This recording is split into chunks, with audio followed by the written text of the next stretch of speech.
ओम अरुणोदराय नमः। नमस्कार दोस्तों, मैं डॉक्टर कुलदीप कुमार पांडे आप सभी प्रिय मित्रों का स्वागत करता हूं। आशा करता हूं कि आप लोग स्वस्थ होंगे और माता सरस्वती का आशीर्वाद आप पर बना हो रहेगा।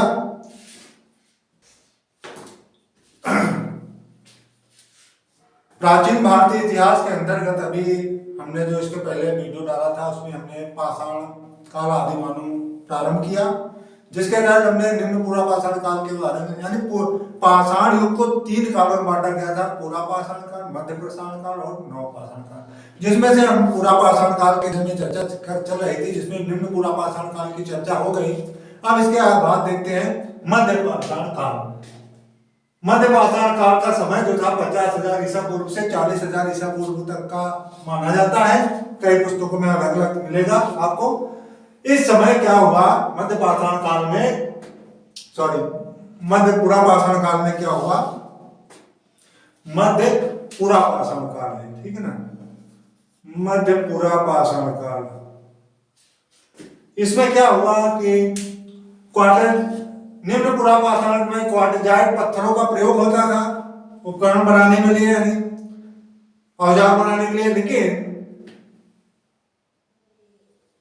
मध्य पूरा पाषाण काल में क्वार्टजाइट पत्थरों के स्थान पर और नए उपकरण आ गए। किस प्रकार के? जैस्पर, चार्ट, फ्लेट आदि के उपकरण बनाए जाने लगे। अगला पॉइंट था, इस काल में फलक उपकरण की प्रधानता के कारण इस काल को फलक संस्कृत कहा गया। फलक संस्कृत, फलक क्या है जान लेते हैं। फलक एक प्रकार का औजार है, हथियार कह लीजिए आप, जो पत्थरों को तोड़कर बनाया जाता था।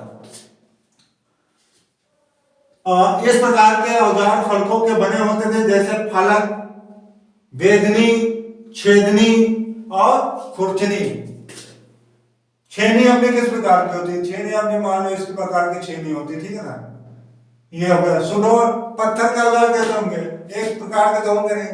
छेदनी अब बनानी हमको तो यूं करके यूं नुकीला हो गया, ये हो गया हमारी छेदनी। इस प्रकार के औजार पत्थरों के बनाया जो सुडोल रहते थे, ठीक है ना, जिनका एकदम फ्रेश नहीं बनते थे, इधर उधर टेढ़े मेढ़े रहेंगे पत्थर के औजार, ठीक है। तो फलक संस्कृति का जो नाम दिया भारतीय पुरातत्व वेत्ता थे डॉक्टर एम.डी. सांकलिया जी, जिन्होंने मध्य पूरा पाषाण काल को नाम दिया फलक संस्कृत का।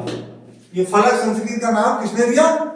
प्रश्न में पूछा जा सकता है कि उस भारतीय पुरावेत्ता का नाम बताइए जिसने फलक संस्कृत का नाम दिया मध्य पाषाण काल को और मध्य पूरा पाषाण काल को, तो वो थे डॉक्टर एम.डी. सांकलिया जी। अगला पॉइंट है कि किस प्रकार के औजार होते थे? तो फलक, वेदनी, छेदनी, खुरचनी जैसे औजार मिले हैं। इस काल में पालतू जानवर के रूप में कुत्ता जो है, कुत्ते को पालतू जानवर के लिए इनको पालना प्रारंभ किया गया। पालतू जानवर कुत्ता हो गया, ठीक है ना। इसी समय बनाया गया पालतू जानवर को कुत्ता हो गया। श्रृंगार साधनों का प्रयोग प्रारंभ, यानी श्रृंगार साधनों का प्रयोग मध्य पूरा पाषाण काल प्रारंभ हो गया था। इसके बाद आता है आपका उच्च पूरा पाषाण काल। उच्च पूरा पाषाण काल क्या है? उच्च पूरा पाषाण काल 40,000 से 10,000 ईसा पूर्व का है। इसके पहले हो सकता है मैंने कुछ तिथि में कुछ मिस्टेक हो गए होंगे, लेकिन फिर से उसको सही कर देंगे। 40,000 ईसा पूर्व से 10,000 ईसा पूर्व का जो समय था उच्च पूरा पाषाण काल का था। इस काल के उपकरण ब्लेड ब्यूरिंग, जिसको ब्लेड की तरह पतले व धारयुक्त होने लगे। ब्लेड कैसे होती है?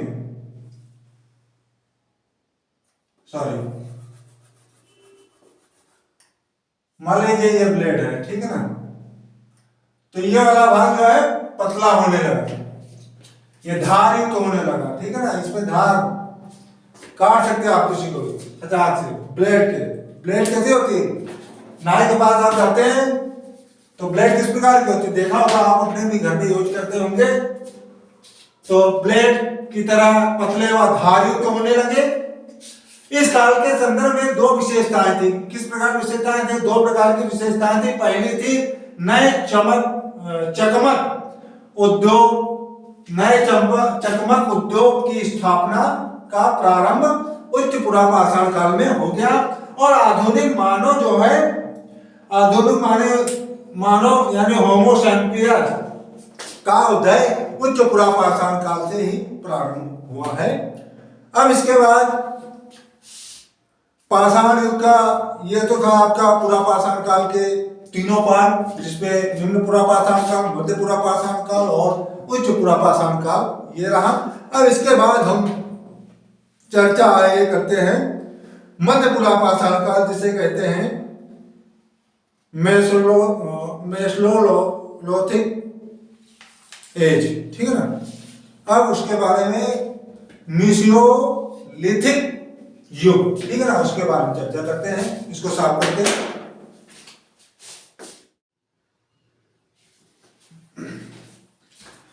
मध्य पाषाण काल सेकेंड पार्ट आता है प्रस्तर युग का। प्रागैतिहासिक काल के पाषाण काल में भी कह सकते हैं। मध्य पाषाण मीसोलिथिक कहा जाता है मध्य पाषाण काल को। 8000 से 4000 ईसा पूर्व का समय बताया गया है मध्य पाषाण युग का।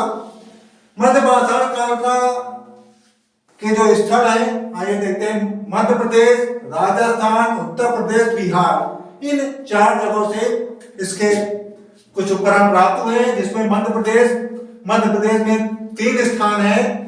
पहला आजमगढ़ जो होशंगाबाद में है, दूसरा भीमबेटका जो भोपाल के समीप है, और बोधो जो सिद्धि के समीप का स्थान है, मध्य प्रदेश में है। ये तीनों स्थान जहां से उपकरण प्राप्त किए गए। इसके बाद आता है राजस्थान बागोर से प्राप्त हुआ है। बागोर में एक क्षेत्र है जिसका नाम है भीलवाड़ा, वहां से प्राप्त हुए हैं कुछ उपकरण। फिर आता है उत्तर प्रदेश के अंतर्गत 2 स्थान दिए गए हैं, महादहा या सरायनाहर। महादहा का क्षेत्र मेजा के समीप का क्षेत्र है महदहा, इसे महादहा या मगहा भी कहा जाता है। सरायनाहर प्रतापगढ़ के समीप का क्षेत्र है। सरायनाहर का क्षेत्र, यहाँ से उपकरण प्राप्त हुए मध्य पाषाण काल के जो नुकीले और तेज धार वाले थे, ठीक है ना, चमकीले अच्छे परिष्कृत औजार प्राप्त किए गए हैं इन क्षेत्रों से। बिहार का क्षेत्र जो है पायसरा है। पायसरा मुंगेर के समीप का क्षेत्र है, यहां से पाए गए उपकरण। मध्य पाषाण काल को हम आखेटक और पशुपालन का समय यहां से प्रारंभ हो जाता है। इसके लिए मध्य पाषाण काल, आखेटक और पशुपालन का यहीं से बोध होता है हमें कि इस समय शिकार खेलना, पशुपालन की जो प्रवृत्ति है मध्य पाषाण काल से प्रारंभ हो गई मानव के अंदर। 1867 ईस्वी में सर्वप्रथम मध्य पाषाण कालीन उपकरण की खोज भारत में मध्य पाषाण काल की जानकारी दी किसने? C.L. कलाइल हुए हैं। इन्होंने क्या हुआ? इन्होंने C.L. Carlisle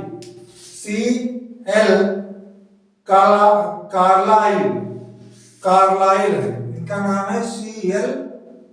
Carlisle. इन्होंने क्या किया? 1867 में मध्य पाषाण कालीन उपकरणों की खोज की भारत में मानव पंजर प्राप्त हुए हैं, यानी कि अस्थियों के अवशेष प्राप्त हुए हैं, मध्य पाषाण काल से प्राप्त हुए हैं।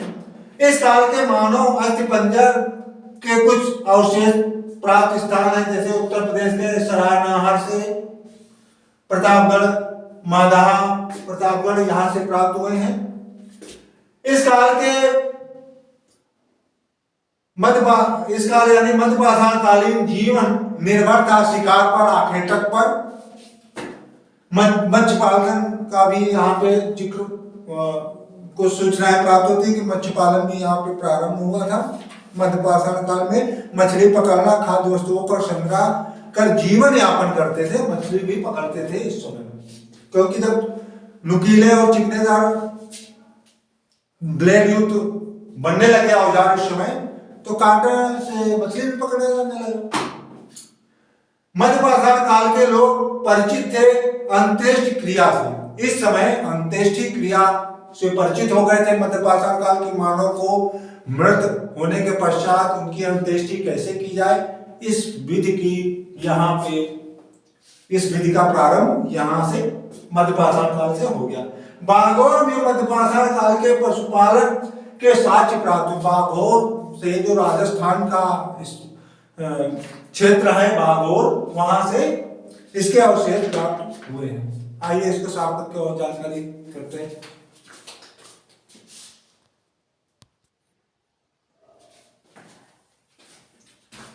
कर्नाटक के वल्लारी जिले में स्थित सांगनकल्लू नामक एक स्थान है। सांगनकल्लू नामक कर्नाटक के वल्लारी में, जहां पर सुब्बा राव तथा संकालिया द्वारा 1946 ईस्वी से 1946 ईस्वी एवं 1969 ईस्वी में खुदाई में उपकरण प्राप्त किया गया है मध्यपाषाण काल में। भारत में मध्यपाषाण काल के स्थल थे वीरभानपुर पश्चिम बंगाल का क्षेत्र, लंगनार गुजरात का क्षेत्र, टेरी समूह तमिलनाडु का क्षेत्र, आदमगढ़ मध्य प्रदेश का क्षेत्र, बागोर राजस्थान आदि जगहों से मध्यपाषाण कालीन जो है उपकरण प्राप्त किए। मानव कंकाल जो है बागौर से प्राप्त हुआ है। मानव कंकाल और बागौर कहाँ है? राजस्थान भीलवाड़ा जिला है, वहीं पे स्थान है बागौर, जहां से प्राप्त हुए। 17 नर कंकाल प्राप्त हुए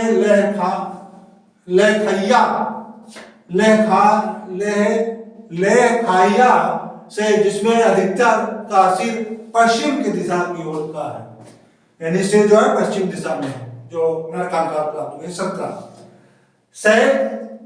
चित्रकला के साक्ष्य भीमबेटका, जो शैल चित्रकला है उसके साक्ष्य हमें कहां से प्राप्त हुए? भीमबेटका, आदमगढ़, प्रतापगढ़, मिर्जापुर, इन जगहों से प्राप्त हुए।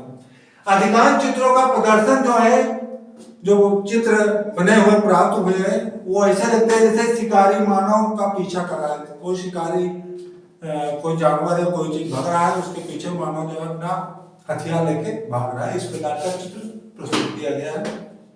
पशुओं के आखेटक चित्रों के अतिरिक्त, पशुओं के आखेटक यानी मानो जो है शिकार अपने हाथ में भाला है, कुर्सी जो भी और क्षेत्रीय युक्त, जिससे उसको शिकार करना है, उस जानवर का वध करना है, उसे वो तो चित्र है। उसके साथ साथ मछली पकड़ने का भी चित्र है, खाद्य संग्रह का भी चित्र है, शवाधान पद्धति का चित्र है, यौन संबंध के चित्र प्राप्त हुए। अनुष्ठान आदि जो अनुष्ठान होते थे उस समय मध्यपाषाण काल में, उनके भी चित्र प्राप्त हुए, पूजा पाठ वगैरह जो होती थी। भीमबेटका में 10 वर्ग किमी क्षेत्र में 500 के लगभग शैलाश्रयों के अवशेष प्राप्त हुए हैं। इन चित्रों में भैंसा, हाथी, बाघ, गैंडा, सुअर आदि पशुओं के चित्र प्राप्त हुए हैं। इन क्षेत्रों से, इन चित्रों में हरे लाल रंग का प्रयोग किया गया है। मानव की आकृतियों के भी चित्र प्राप्त हुए हैं। जैसा अभी हमने बताया कि शिकार खेलते हुए, शिकार पकड़ते हुए ऐसे चित्र दिखाया गया है।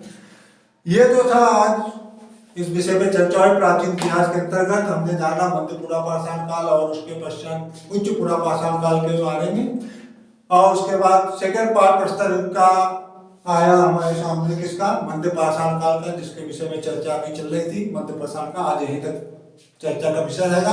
कल हम जानेंगे नवपाषाण काल के विषय में, ठीक है ना। कल नवपाषाण काल की नियोलिथिक युग के विषय में कल चर्चा करेंगे। धन्यवाद दोस्तों, नमस्कार। कल फिर मुलाकात होगी नवपाषाण काल युग के। धन्यवाद।